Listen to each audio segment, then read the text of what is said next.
Hello students, আজ আমরা দেখব ক্লাস সপ্তম শ্রেণীর পরিবেশ ও বিজ্ঞান বিজ্ঞানের ফিজিক্যাল সায়েন্সের যে পার্টটা, এটা পেজ নাম্বার 200। এটা 200 পাতায় যে স্কুলটা আছে বর্ধমান মিউনিসিপ্যাল হাই স্কুল, সেই স্কুলটা আমরা করার চেষ্টা করব। কি বলছে প্রথম কোশ্চেন, যে যন্ত্র দ্বারা কোনো বস্তু তাপমাত্রা পরিমাপ করা হয় তাকে আমরা কি বলি? থার্মোমিটার বলি, তাই তো। বলছে জল স্ফুটনের সময় কী হয়? জল স্ফুটনের সময় কী হবে? যে সমস্ত জল বাষ্পীভূত না হওয়া পর্যন্ত তাপমাত্রা স্থির থাকে। বলছে প্রদত্ত কোন মৌলটির নামকরণ একজন বিখ্যাত বিজ্ঞানীর নাম অনুসারে হয়েছিল? এটা হচ্ছে ম্যাডাম কুরি বা মাদাম কুরি। কোনো পরমাণুর মোট প্রোটন সংখ্যাকে কী বলা হয়? মোট প্রোটন সংখ্যাকে বলা হয় পরমাণু ক্রমাঙ্ক। বলছে জল হওয়ার কোনো রোগীর রোগীর শরীরের তাপমাত্রা পাওয়া গেলে 4 ডিগ্রি ফারেনহাইট, সেই স্কেলে ওই মান কত হবে? 40 ডিগ্রি সেন্টিগ্রেড। আমরা এই অঙ্কটা আমরা করেছি অনেকবারই। 40 ডিগ্রি সেন্টিগ্রেড হয়। প্রদত্ত কোণ, এটা বইতেই আছে। বলছে প্রদত্ত কোণটি প্রত্যক্ষ সংযোগ বিক্রিয়া দেখাও। প্রদত্ত কোণটি প্রত্যক্ষ সংযোগ বিক্রিয়া, ঠিক আছে, এটা হবে option B, 2AB + 3Cl2 2AbCl3। ঠিক আছে, এটা কিন্তু এটা প্রত্যক্ষ সংযোগ বিক্রিয়া। নিউট্রন বিহীন একটি পরমাণুর নাম লেখো। নিউট্রন বিহীন একটি পরমাণুর নাম হচ্ছে, যার মধ্যে নিউট্রন নেই, সেটা হচ্ছে হাইড্রোজেন।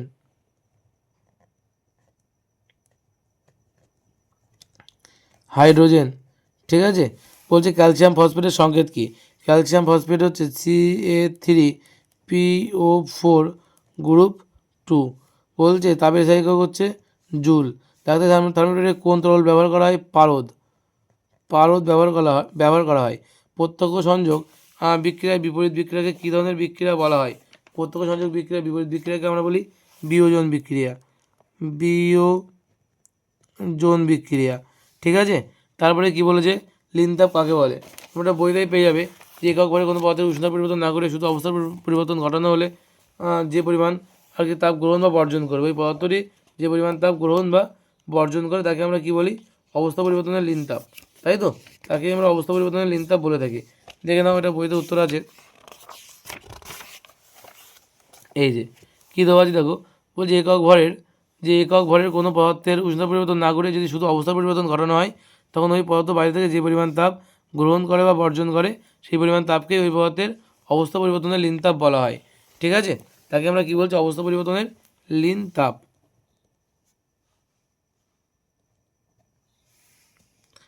গ্রীষ্মকালে মাটির কলসির জল ঠান্ডা থাকে কেন? এটা এক্ষুনি আমি বের করলাম একটু আগের স্কুল থেকেই। আমরা বলছি মাটির কলসির জল ঠান্ডা থাকে, তার কারণ এখান থেকে এই অবধি লিখে দেবে, ঠিক আছে। মাটির কলসির জল ঠান্ডা থাকে কেন? Page number 13। ডাক্তার থার্মোমিটারকে ফুটন্ত গরম জলে ডোবানো উচিত নয় কেন? কীভাবে ডোবালে? এর উত্তরটা আমরা আগেও একবার বলেছি আগের স্কুলে, যে ডোবালে কী ক্ষতি হতে পারে। তো দেখে নাও উত্তরটা, যে ডোবালে কী ক্ষতি হবে। 4 নম্বর স্কুলে আমি লিখেছিলাম যে একটা ক্লিনিক্যাল থার্মোমিটার বা ডাক্তারি থার্মোমিটারকে ফুটন্ত জলে ডোবানো হলে থার্মোমিটারের কোনো পার্ট দেবে না, বরং থার্মোমিটারের সরু কাচের নলটি ফেটে যেতে পারে, ঠিক আছে। এই জন্য কিন্তু ডোবানো উচিত নয়, ঠিক আছে। বিক্রিয়া বলছে P4+O2 P2O5, এটা বিক্রিয়াটা কীভাবে হচ্ছে সেটা আমাদের বলতে হবে।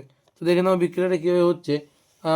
এখান থেকে একটা কাজ করো, P4+5O2, আর এখানে দিয়ে দাও, এখানে দিয়ে দাও 2P2, ঠিক আছে, P2O5, এটা দিয়ে দাও, তাহলে দেখবো হয়ে যাবে সমতাবিধান। Fe2O3 আর Al আছে, তাহলে এল এর পার কাছে 2 আছে, মানে কি এল এর আগে একটা 2 হবে, তাই তো। এল এর আগে একটা কী হবে? 2 হবে। আর এভির আগে কী হবে? এভির আগে বলে একটা 2 হবে। যে তাপমাত্রায় ফারেনহাইট স্কেলের পার্ট সেলসিয়াস স্কেলের পার্টের দ্বিগুণ হয় তা নির্ণয় করো। এই অঙ্কটা দেখে নেবে, এই যে পার্টের দ্বিগুণ হয়, এই অঙ্কটা পুরো করে দেওয়া আছে, এখানে 160 ডিগ্রি অ্যান্সার হবে। এটা তোমরা বই থেকে দেখে নেবে, ঠিক আছে। এটা কি বই থেকে দেখে নেবে কী বলছে, ঠিক আছে। নেক্সট কোশ্চেন দেখো কী বলছে, ওটা বলেই দিই। C/5 = 32/9, পার্টের দ্বিগুণ হচ্ছে মানে কি? মানে F = 2C হবে।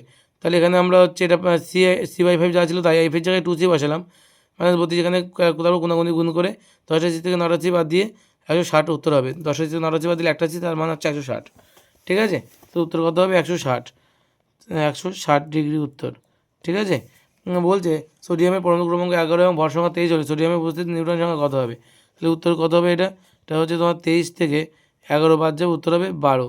যদি সোডিয়াম পরমাণু থেকে ইলেকট্রন অপসারণ করা হয় তাহলে উৎপন্ন আয়নটাকে তুমি কীভাবে প্রকাশ করবে? সোডিয়াম থেকে ইলেকট্রন বেরিয়ে গেলে Na+ হবে, ঠিক আছে, Na+। এটা যার বলতে যে প্রতিস্থাপন বিক্রিয়া কাকে বলা হয়? প্রতিস্থাপন বিক্রিয়া কাকে বলে বলতে কী বোঝো উদাহরণ দাও। ঠিক আছে, প্রতিস্থাপন বিক্রিয়া দেখে নাও কী বলছে। বলছে একটি মৌল অন্য কোনো মৌলের যৌগ থেকে তাকে যৌগ থেকে তাকে মৌল আকারে সরিয়ে নিজে যৌগে পরিণত হয়, তাকে প্রতিস্থাপন বিক্রিয়া বলা হচ্ছে। যেমন Zn plus CuCl2 ZnCl2 plus Cu এটা কিন্তু তৈরি করবে।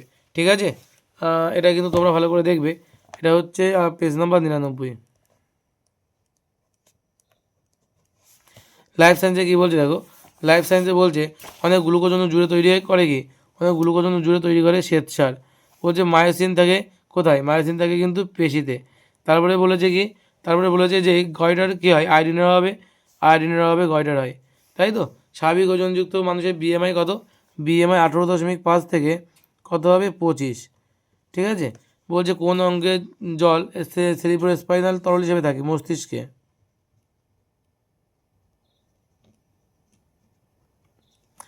শরীরে অক্সিজেন পরিবহন করে কোন খনিজ মৌলের কাজ, শরীরে অক্সিজেন পরিবহন করা আয়রনের কাজ। মানুষের শরীরের ওজনের প্রায় কত শতাংশ শুধু জল থাকে, 60% শুধু জল থাকে। তারপর বলছে ফ্যাটের দ্রাবক দুটি ভিটামিনের নাম ও কাজ লেখো। ফ্যাটের দ্রাবক দুটি ভিটামিনের নাম এবং কাজ দেখে নাও। ফ্যাটের দ্রাবক ভিটামিনগুলি ADEK চারটেই হয়, ADEK এই চারটের মধ্যে তোমার যে কোনো দুটো কিন্তু লিখে দেবে এখান থেকে। ঠিক আছে, ফ্যাটের দ্রাবক দুটি ভিটামিন ও তাদের কাজ। বলছে গাছের খাবার তৈরি করতে কী কী লাগে, গাছের খাবার তৈরি করতে কী কী লাগে তো দেখে নাও। এটা 181 পাতায় আছে তোমাদের বইতে। গাছের খাবার তৈরি করতে সূর্যের আলোর শক্তির খুব সামান্য একটি অংশ গাছ শোষণ করে। সূর্যের এই শক্তি আর গাছের সবুজ কণা ক্লোরোফিল এর সাহায্যে গাছের সালোক সংশ্লেষ প্রক্রিয়া শুরু হয়। সালোক সংশ্লেষ প্রক্রিয়ার পরের ধাপগুলি প্রয়োজন হয় জল আর পরিবেশ থেকে নেওয়া কার্বন ডাইঅক্সাইড। ঠিক আছে, তারপরে বলছে উদ্ভিজ্জ রাসায়নিকের দুটি কাজ লেখো। উদ্ভিজ্জ রাসায়নিকের দুটি কাজ দেখে নাও। উদ্ভিজ্জ রাসায়নিকের দুটি কাজ হচ্ছে এরা মানবদেহের খুব তাড়াতাড়ি বুড়ো হয়ে যাওয়া আটকায়, হৃৎপিণ্ডের কাজ ঠিকঠাক রাখে, হাড়কে শক্ত রাখে এবং ক্যান্সার হওয়ার সম্ভাবনা কমায়। ঠিক আছে, এই ছিল আমাদের 5 নম্বর স্কুল। এবার আমরা নেক্সট দিন আমরা দেখব 6 নম্বর স্কুলে কী বলছে সেটা। ঠিক আছে।